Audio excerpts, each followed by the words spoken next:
What's going on, guys? Soldier Only here from Sports Nerd Web. Welcome to this episode of The Briefing.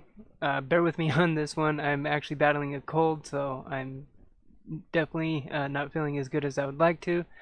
But the hype is real because we're heading into that busy Tuesday that I was talking about over the weekend in our videos and podcasts and things like that. Tonight, we'll be swooping up Horizon Zero Dawn, so we'll be getting into that. And then tomorrow, for the Division, The Last Stand and Update 1.6 goes live. And released not that long ago, earlier today, was the Last Stand in 1.6 patch notes that we will get into right now. The Division is going to have a busy few days this week. First, the long-awaited patch 1.6 will be released tomorrow. That's not all. The game's final expansion, Last Stand, will also go live at the same time. A free trial was also announced earlier. Although Ubisoft previously outlined the high-level details for both Last Stand and 1.6, it's only now we've gotten access to the full patch notes. Without further ado, we'll get into it right now. With the Last Stand game mode, SHD tech data relays loaded with operational information were left behind in the Dark Zone when the JTF was forced to withdraw. Rogues have targeted these data relays and are attempting to access what is inside. Engage in 8 versus 8 PvP combat and secure the data before the rogues can. Fight to control 3 key tactical locations on one of 4 Dark Zone maps. In order to capture a tactical location, the team will need to control 3 objectives inside the location. Once the tactical location is secured, the team will begin scoring points. First team to reach the max score will win. To help propel their team to victory, players can activate powerful fortifications and SHD tactical boosts. So this sounds like an interesting kind of Division style take on control PvP modes that you see in some other shooters and stuff like that. So it looks like it's gonna be really interesting, and I'm actually, admittedly, I'm not like the hugest PvP player. I do like playing it, but this sounds like an awesome game mode. So, and then also with the Last Stand, we're also getting a new incursion called the Lost Signal. Lost Signal takes place in a civilian TV broadcast center taken over by the infamous Rikers gang. Players will venture into 3 different wings and face unique combat scenarios. Each encounter is meant to push players to play tactically and make the best use of their builds. All wings bring their own challenges and rewards. Completing all of them will unlock the final boss fight and the strongest opposition yet. Now with update 1.6, these are some of the game changes. There's actually a Dark Zone map expansion, and I'm really stoked for this as well. Explore 3 new areas to the north of the Dark Zone, engage powerful enemies, and discover the dangers hiding around every corner. There's also going to be Dark Zone leaderboards now. Earn rewards in the Dark Zone by participating in weekly and monthly activities tracked via the new Dark Zone leaderboards. See how you stack up against other players in the Dark Zone on leaderboard activities that reset and change every week and month. All the tracked weekly and monthly activities count towards your total score. The higher your score, the better rewards you will earn when the leaderboards reset. This kind of reminds me of like the bounty system that you see in Destiny, where there's weekly and daily bounties. So it keeps the game fresh, from day to day and week to week. So, but this also looks like it's Division's own style of that. So, I mean, like how it said, the higher your score, the better rewards that you'll earn when the leaderboards reset, the daily ones and the weekly ones. Or it was no, weekly and monthly. Excuse me. So it doesn't look like that there's daily. So it's actually just weeklies and monthlies. I don't know if there's still gonna be like just some of those like smaller daily objectives that they have in the game currently. It would be neat if they did, so that there is also just some daily stuff to do. And then there's also the new Dark Zone contamination events. The pockets of virus contamination in the subways below the Dark Zone are festering and becoming even more deadly. Cleaners have been attracted to the rising contamination. Players must manage their health as the virus eats away at their filter while battling against powerful cleaners. Clear each Dark Zone subway of cleaners to earn extra rewards. And then now there's also the new legendary difficulty. Pit yourself against elite LMB forces equipped with superior gear and advanced tactics. Legendary difficulty strips missions of all narrative and focuses purely on combat scenarios. Each legendary mission has a single checkpoint about halfway through. Legendary difficulty is only available in World Tier 5. Available missions is the Napalm production site, Warren Gate power plant, Times Square, and the Times Square power relay. And there's also going to be more options for character customization. Explore all new ways of customizing your agent with weapon skins, backpack skins, new clothing sets, and emotes. Visit the premium vendor in the terminal to unlock premium vanity content. Stocks update weekly, so check back regularly. I can't remember if there's a premium vendor there now, if one of the vendors there is called the premium vendor. I don't think so, so I think that's probably going to be a whole new vendor in the terminal.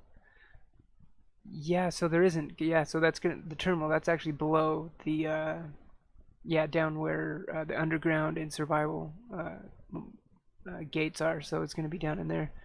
And then for the combat, increase the time to revive a down teammate from 3 seconds to 5 seconds. So now it actually takes 2 seconds longer to revive a down teammate.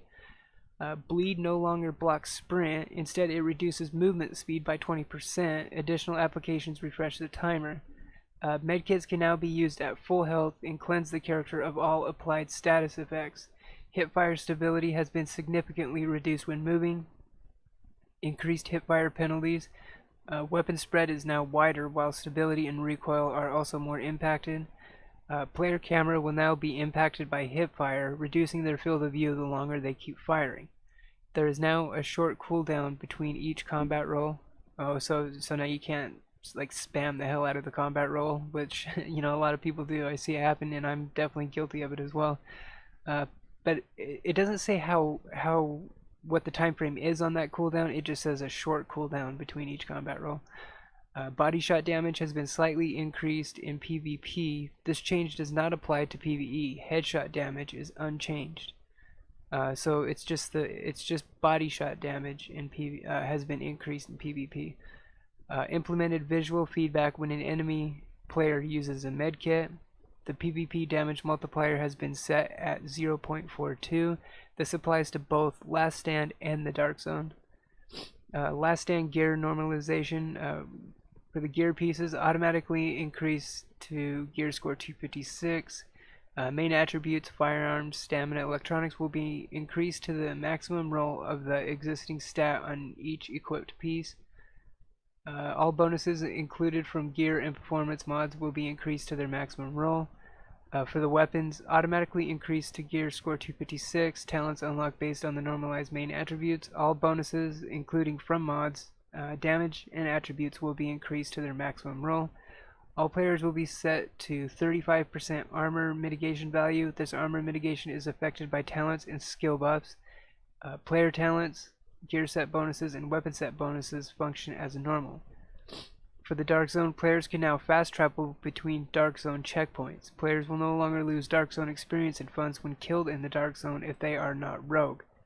I actually like this change. So if you're not rogue in the Dark Zone and you're killed, you'll no longer lose Dark Zone experience or funds. But I mean, I like this change because then it actually has a penalty for being rogue. There's actually a consequence, of being rogue. So supply drops will now reward Dark Zone. Okay, supply drops will now reward Dark Zone experience as well. Koreatown is no longer classified as a landmark. Armor and resistances. Armor has been removed as a major bonus from items and is replaced with health. Base health has been added to the game. Depending on the world tier you're in, you will automatically receive a given amount of base health for free. Added a new bonus called Resist All, which adds resistance to all types of status effects. Older items, so pre 1.6, with health bonus, will see this bonus replaced with a Resist All one. Resist All is capped at 60%.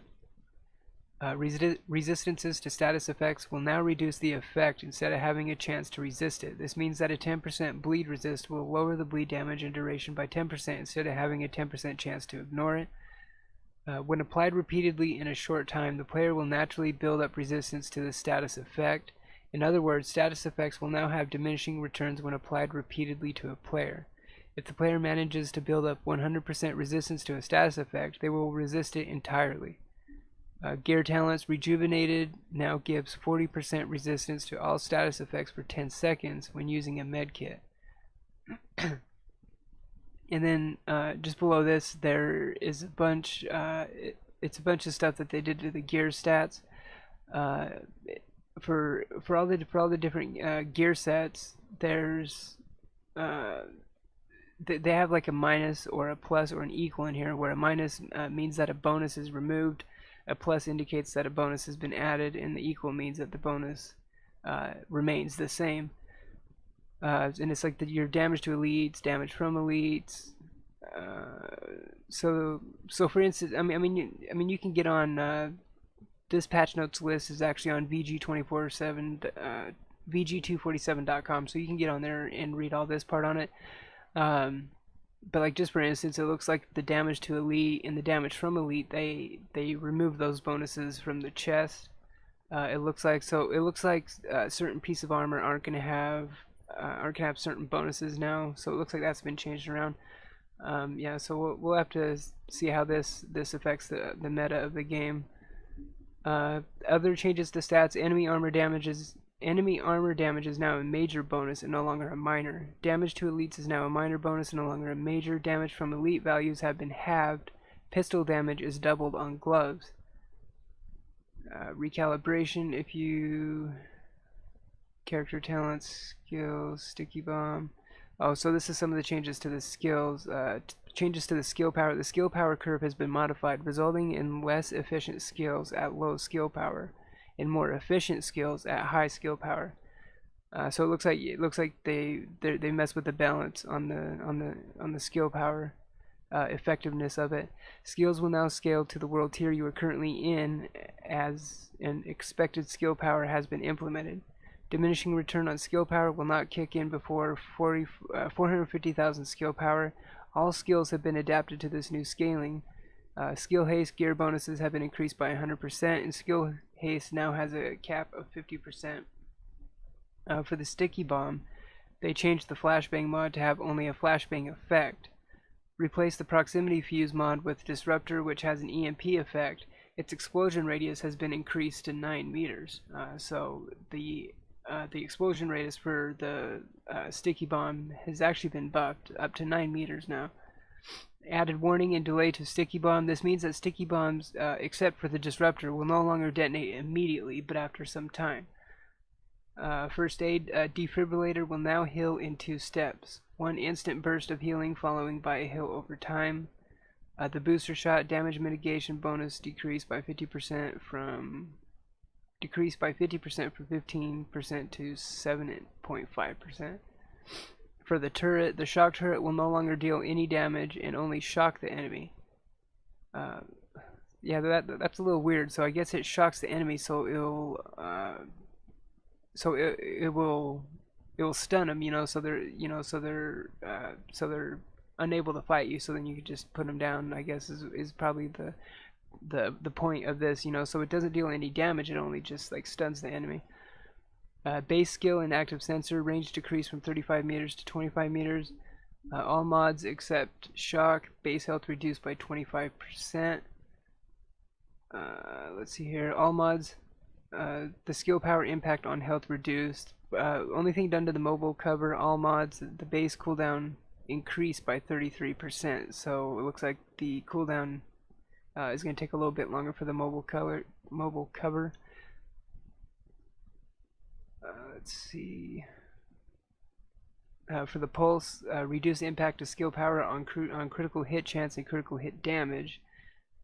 Tactical scanner, critical hit chance increased by plus 20%, and then the critical hit damage reduced by 11%. For the smart cover, damage resilience decreased by 33%, and then they reduced the impact of skill power on damage resilience. All mods, base cooldown increased by 9%. Yeah, and it looks like there's just a ton of changes here that they did to all the skills and all these changes to the gear sets. I mean, like I said, you can get on VG247.com and go over these yourself. um, some like these like smaller changes that are done to all this. I just kind of wanted to highlight some of the bigger major changes that you're getting with 1.6 and the Last Stand DLC itself. Um, so yeah, it looks. I'm stoked for this for the Division because I've always been a really big fan of the game, and it's definitely been through.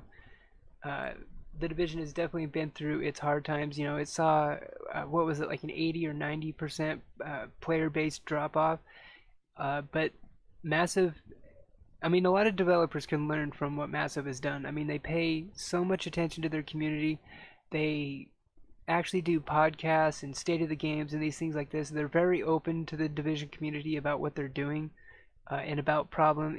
They're just very open and they pay a lot of attention to the community.